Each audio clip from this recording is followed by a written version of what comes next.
I just gotta say, fellas, I am feeling like Dr. Indiana Jones because I fucking hate snakes. Don't do that. You can't don't, say no, hate snakes. You're not allowed to say that. No, don't do it. No. I hate real snakes. I hate snake emojis. No, stop it. No.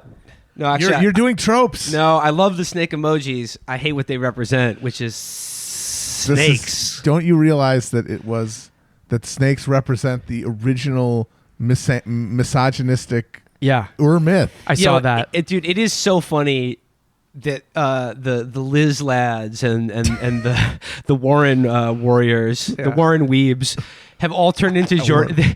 They've all turned into Jordan Peterson now. They're like, the snake, since the Garden of Eden, has always represented the chaotic feminine, and to have it used in this context is low-key gross. Even violence. I'm feeling literal physical pain observing the snakes. What else? What else can I say though? Just time to cut the lawn. Yeah. See all the snakes. Well, this was always the case. Yes. The thing. It was always there. It was. Some people are mad at us for not doing enough to defeat Liz Warren earlier, but were you surprised by it? Like, we all know how we felt about the candidacy and the differences and those who try to equate them and stuff like that. But were you surprised by the just real quick heel turn into pure slander and the subsequent upping of it every time that they had the chance? Yes and no. I mean, I guess I always knew this was coming. As soon as she decided to run now, it's like there's no everybody talking about unity tickets and freaking non-aggression pact and oh no, you're working together is incoherent gibberish and wishful thinking by people who wanted to avoid some sort of social conflict, who wanted to avoid making a choice. That's the only reason that ever got currency. It never made sense. It was purely wishful thinking and collective delusion. And it doesn't make sense, and why it does make sense for why Elizabeth Warren and her team would try to do something like this is because, as Matt and other people have accurately pointed out on this show, maybe at one point you could try to make the other case, but everyone who's trying to say, everyone is ignoring the flat and obvious fact that Elizabeth Warren and Bernie Sanders are in direct competition with each other for the same votes. Well, some people argue that that's not true, and the thing is, Warren's supporters are richer and therefore might not really be up for grabs for Bernie. But what is 100% clear, though, is that Bernie is ahead of her. She can only succeed by getting at his voters. I don't think he honestly needs her voters or can even get them at this point. What I mean is, but she needs his for sure. Exactly. If you look at Iowa, and the people of the Iowa who are going to caucus in Iowa who have voted for Sanders last time have not shifted and still identify as either strongly liberal or progressive. She needs to shake those away from Sanders. And the fact of the matter is, his base, or the people who are going to vote for him, were about as unshakable as anyone who's ever run for fucking president. Yeah. And I think this was their last ditch effort to shake that tree, just shake a few loose, sickos. Yeah. All right. So let's okay. First of all, let's formally introduce the show. Hello. It's your Chapo. It's me, Matt, and joining us is special guest, Brother Brendan James. Hey, everybody. Brother Brendan James is sitting in today.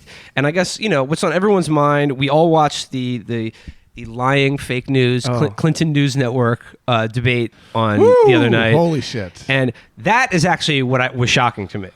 And I want to get talked about the debate. That shouldn't be shocking either, though, really. I mean, it's CNN. I know, it shouldn't. It shouldn't. I feel like a fucking rube. But first of all, I thought that that was going to be the first question of the night. Right. To Liz Warren, did he say this? Yes. Or getting her on the record on TV.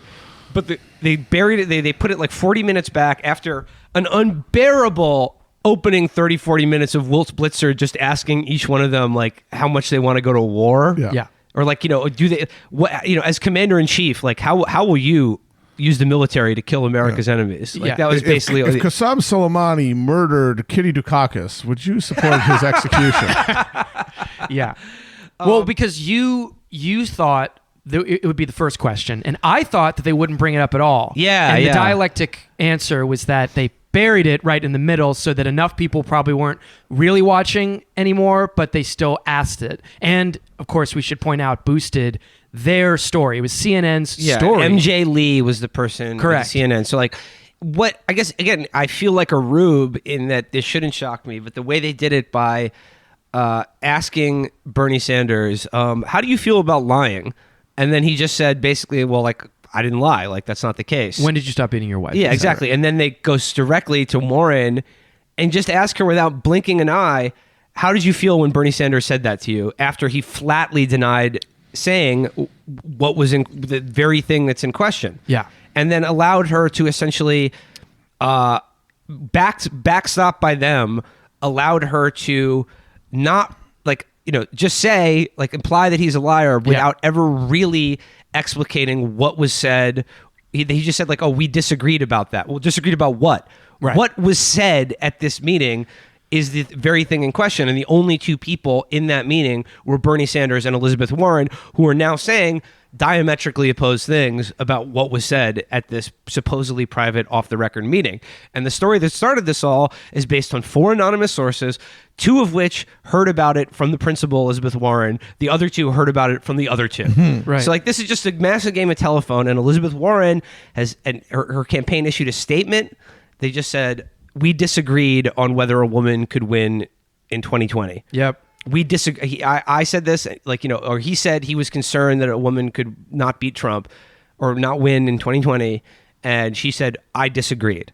They have denied, like, when asked her comment, the Sanders campaign has denied this up and down. Elizabeth Warren has no commented it. And in her statement has just said, let's not talk about this anymore. I want to move on. So what they want is what they've clearly done. And again, we can get into whether they leaked this on purpose or whether this was some unintentional, bungled drive-by. Bungled drive-by. Now they have to, like, back it up. Doesn't really matter to me. But, like, they've got it out there, and now they just were like, oh, let's not talk about it anymore. But also, he should apologize to me for us rat fucking him. To me, it's less. I don't know if important is the right way to put it, but it's less important or even interesting, and certainly it's not really knowable whether or not she ordered it to go out. Whether Did or not you order the code red? yeah, you're goddamn right, I did.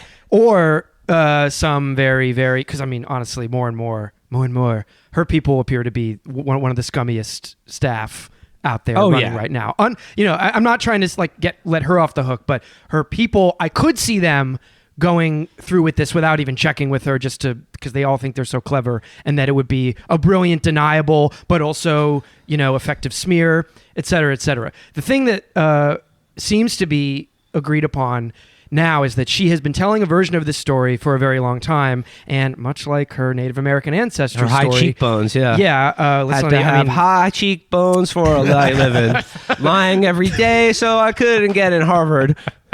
we know what we think about that. But much like that round of incredible, gross, and eventually, like, completely miscalculated snakery, this was something that she definitely had been putting in the water for a while. And whether it came back to bite her in the ass, or whether it came back to, in some people's view, help her, it was like it did originally come from her in a way that I think she knew would, were it ever to get out, be a nice moment for her to parlay it into, well, I don't want to fight with Bernie. Let's forget about exactly how he misogynized. I just want to say, forget how little growth he did. Yeah. I just want to say, if you're watching, let's make this a referendum on my candidacy and whether a woman can get elected, which is a lot of what Hillary did. I mean, I do think that the direct comparisons to Warren, to Hillary, were a little off the mark up until now. I think she's much more like an Obama than a Hillary, but now she is, whether she wanted to or not, doing that weaponization of, gender thing. And a lot of people who are trying to, like, pretend like she didn't want this to happen, or saying, like, well, why would she want to have, like, this debate? Like, it doesn't help her. And I think they're either lying to themselves or to you, because I think her campaign and her very much wants to have this conversation, but on her terms, not about me, about, like, how I represent that a woman can be president. And in desperation. I think out of desperation, though. I think if she was cruising, still surging, this she never probably would wouldn't happen. want to do it. But if it's like, this is all we have left, sure, of course, they'll try It's anything. too close. Her trend lines are down. She has to win Iowa or, like, strong second Yeah. to even be in the conversation. Then if she loses New Hampshire right next door to Massachusetts the next week, which she would, and if she doesn't do well in Iowa, it's fucking over for her. Yeah. So she's got to do something. So like, for me, it's motive, means, and opportunity are all there for Warren. Everything else seems like second order, trying to outsmart yourself, and especially this idea that because it doesn't look like it worked, it couldn't have been their idea. Yes, the Warren campaign has then made no decisions that ended up fucking up. For them. Yeah. They've never done an old goal. Like the entire campaign is overthinking things and making idiot decisions that then come back to bite them. But that's what they do because it's the worst collection of grasping careerists and shitheads around somebody who frankly is not a politician and never has been. Yeah. All of our friend Libby wrote a good analysis tracking with that today in the New Republic, where she just said Warren, not to even big her up, but she's strongest when she's not attempting to be a politician, when she's trying to be a technocrat who wants to reorder the machinery and get into the weeds and the policy. But every time she's had to be most like a politician before and after the race started, she owns herself. Every time she has had to stand up and defend something about herself or her campaign, she has blinked and buckled because she's not confident. Which makes sense then that her weird snaky staff would then fill the role of, schemer. And here's the thing, whether this was Elizabeth Warren who put the hit out or her snake ass fucking campaign people who are, again, let's be honest here, like the most plausible explanation for them freelancing on this is that they know that she has no path to victory and they're securing their place in like the Biden DNC Cosa Nostra by doing the dirt that they need to get done. Apparently one of her close people that she had on her campaign until like last year is now with Klobuchar. So who knows? No loyalty particularly. But again, like whether this was Liz Warren at her direction being like, it's something we can't know. It's impossible. This argument is very enervating. That's why they like it. It's what happens. This is why you want to drill a hole in your head, because it always ends up. Let's all argue about something that literally can't be known. Yep. And until somebody says something on the record, which they're not going to do, let's argue about the heads on the fucking angels on the head of the pin, because that is a great thing that avoids you from having to confront the larger issues. If you can stick on this thing that you can just know you can argue about until the end of the fucking primary and the goddamn sun burns out, because it's not a thing you can know. Who gives a shit? Exactly. It doesn't matter who gives a shit. And what it shows is like no matter what the provenance of this was, they did this rat fucking, and then what is Elizabeth? They did the Iggy. What has Elizabeth Warren shown since then?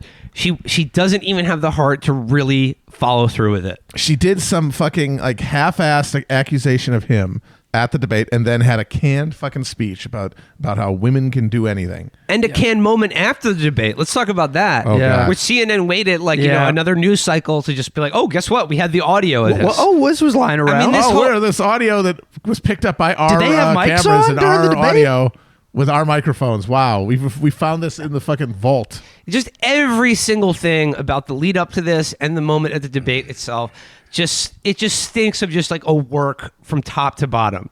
And this whole thing where like Liz Warren that approaches him and then doesn't shake his hand and then goes, I think you called me a liar on national TV.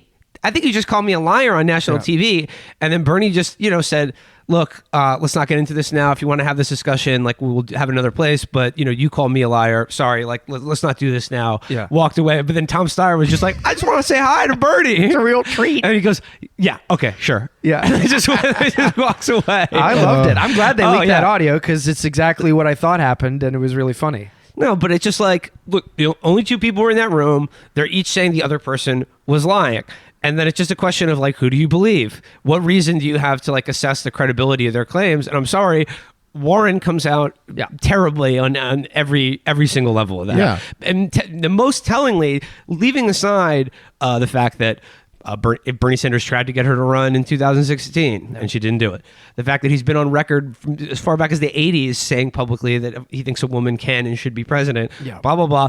Her whole record of lying and disassembling, whether it's about being Native American, whether it's about her dad being a janitor or all her kids going to public school, her clients, and her history, exactly. Just all the small little things, whatever. I think it's pretty clear, but like more clear than anything else is that she doesn't really even have the the killer instinct or the confidence to really follow through with it and push that knife into the hilt and flatly state her version of what was said and like the call burning out directly. No, the most craven way to possibly go about it. Like we said, the Hillary Clinton without the killer instinct. And the worst of both worlds. I think you said something like this today, Will. I do think Sanders has handled it pretty perfectly because, you know, a lot of people would have wanted him to, you know, I'm sure hit back harder. Hose, be lying. Yeah, I mean, of course, you know, there's a universe where maybe that would be more satisfying, but he basically has just looked above it.